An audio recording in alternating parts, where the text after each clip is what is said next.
पिताजी जल्दी चलिए, वरना मैं आज स्कूल में देरी से पहुंचूंगा। मेरी टीचर बहुत गुस्सा करती है। हाँ हाँ बेटा, अभी चलते हैं, बस 2 मिनट रुको। तभी रमेश की पत्नी कमरे से बाहर आती है और रमेश से कहती है, सुनिए जी, आज शाम को आप ऑफिस से जरा जल्दी घर आ जाइएगा। याद है ना, आज आपको मुझे शॉपिंग कराने के लिए लेकर जाना है।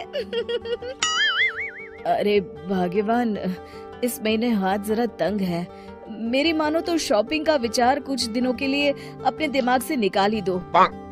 मैं तुम्हें अगले महीने पक्का शॉपिंग कराने ले जाऊंगा। अभी मुझे चलना चाहिए, वरना राजू को स्कूल पहुंचने में देर हो जाएगी।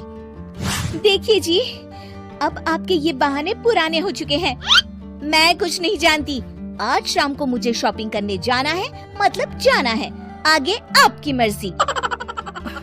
अच्छा ठीक है भाग्यवान, अब तुम पूरा घर सर पर मत उठाओ, मैं कुछ करता हूँ। इतना कहकर रमेश अपने बेटे राजू को लेकर वहाँ से चला जाता है।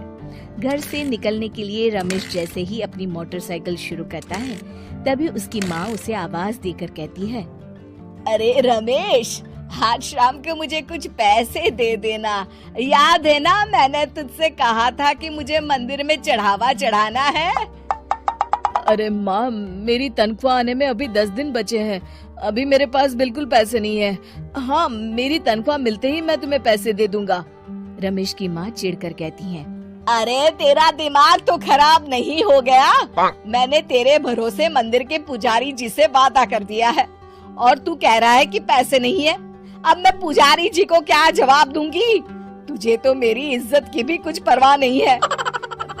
अच्छा ठीक है माँ, अब तुम गुस्सा मत करो, मैं शाम तक कुछ इंतजाम करता हूँ। इतना कहकर रमेश वहाँ से चला जाता है। फिर दोपहर को जब रमेश अपने दफ्तर में बैठा होता है, तब उसे अपनी पत्नी और माँ की बातें याद आती हैं। रमेश अपने दफ्तर के एक साथी मोहन से कुछ रुपए उधार मांगता है। अरे भाई मोहन, मेरा एक छोटा सा काम कर दो, मुझे कुछ रुपयों की सख्त जरूरत है। मुझे कुछ दिनों के लिए क्या तुम रुपए उधार दे सकते हो? अरे रमेश भाई, मैं तुम्हें पैसे उधार तो दे सकता हूँ, लेकिन मुझे वक्त पर पैसे लौटा देना। वैसे भी मेरा मानना है कि दोस्ती यारी में कभी पैसों का व्यवहार नहीं करना चाहिए। ये कहावत तो तुमने सुनी ही होगी कि उधार प्रेम की कैंची है। मैं नहीं चाहता कि पैसों को लेकर हमारा रिश्ता खराब हो। अरे मोहन, तुम बिल्कुल चिंता मत करो, मैं तुम्हारे पैसे वक्त पर लौटा दूंगा। फिर मोहन रमेश को पैसे दे देता है।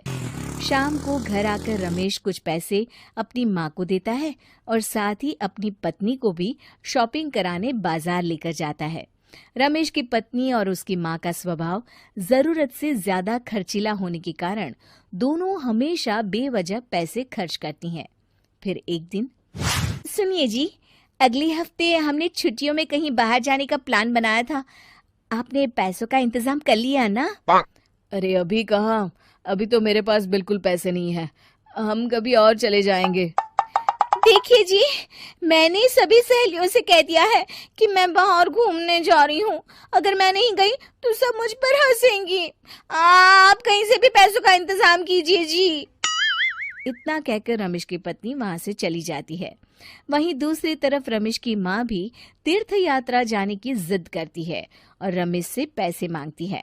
फिर अगले दिन रमेश एक सेठ से पैसे उधार लेकर अपनी पत्नी और बेटे को घुमाने ले जाता है और अपनी माँ को भी तीर्थ यात्रा पर भेज देता है। लेकिन जैसे ही रमेश अपनी छुट्टियां बिताकर वापस आता है, कर्जदार उसका जीना मुश्किल कर देते हैं। इतना ज्यादा कर्ज एक साथ अपने ऊपर देख रमेश काफी परेशान रहने लगता है। फिर एक दिन राजू की स्कूल की फीस वक्त पर न भर पाने के कारण रमेश को स्कूल में बुलाया जाता है। स्कूल के प्रिंसिपल साहब रमेश को सख्त हिदायत देते हैं कि अगर वक्त पर स्कूल की फीस नहीं भरी गई तो उनके बेटे का नाम स्कूल से काट दिया जाएगा। अपने बेटे की स्कूल की फीस भरने के लिए रमेश अपने दोस्त गिरधारी से कुछ पैसे उधार ले लेता है और स्कूल की फीस भर देता है। रमेश की माँ और उसकी पत्नी खर्चे और घर की जिम्मेदारी संभालते संभालते धीरे धीरे रमेश पूरी तरह कर्ज में डूब जाता है। और तभी एक दिन दफ्तर में काम करते समय रमेश की तबीयत अचानक बिगड़ जाती है और वो बेहोश होकर गिर पड़ता है। उसे जल्दी से पास के एक अस्पताल में भर्ती कराया जाता है। रमेश के घर वालों को ये बात पता चल जाती है तो वे सभी अस्पताल पहुंचते हैं। अस्पताल के डॉक्टर साहब उन्हें बताते हैं, देखिए, देर रात तक जागने और जरूरत से ज्यादा काम करने की वजह से इन्हें चक्कर आ गया था। बेहतर यही होगा कि इन्हें कुछ दिनों के लिए पूरी तरह आराम करने दिया जाए। रमेश की हालत देखकर उसके बेटे राजू को बहुत गुस्सा आता है और वो अपनी दादी और माँ से कहता है, माँ, दादी, मैं इतना छोटा हूँ, फिर भी मैं इतना समझता हूँ कि पिताजी दिन रात दफ्तर में काम करके पैसे कमाते हैं। पिताजी अकेला पूरा घर संभालते हैं और आप दोनों अपने फिजूल के खर्चों के लिए उन पर दबाव डालते रहते हैं। आज पिताजी की हालत के जिम्मेदार तो आप दोनों हैं। राजू की समझदारी भरी बातें सुनकर रमेश की माँ और पत्नी को अपनी गलती का एहसास होता है और दोनों की आंखों में आंसू आ जाते हैं। फिर कुछ दिनों के बाद रमेश की तबीयत एकदम अच्छी हो जाती है और वो पहले की तरह अपने काम पर जाने लगता है। रमेश की माँ और पत्नी अब उसे किसी प्रकार की कोई तकलीफ नहीं देते और ना ही उससे किसी चीज की मांग करते हैं। फिर देखते ही देखते रमेश अपने कर्ज के सारे पैसे चुका देता है।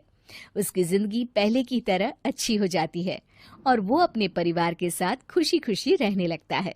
शिक्षा, हमारे रिश्ते एक तराजू की तरह होते हैं जिसकी दोनों ओर जिम्मेदारी और समझदारी का वजन बराबर होना चाहिए।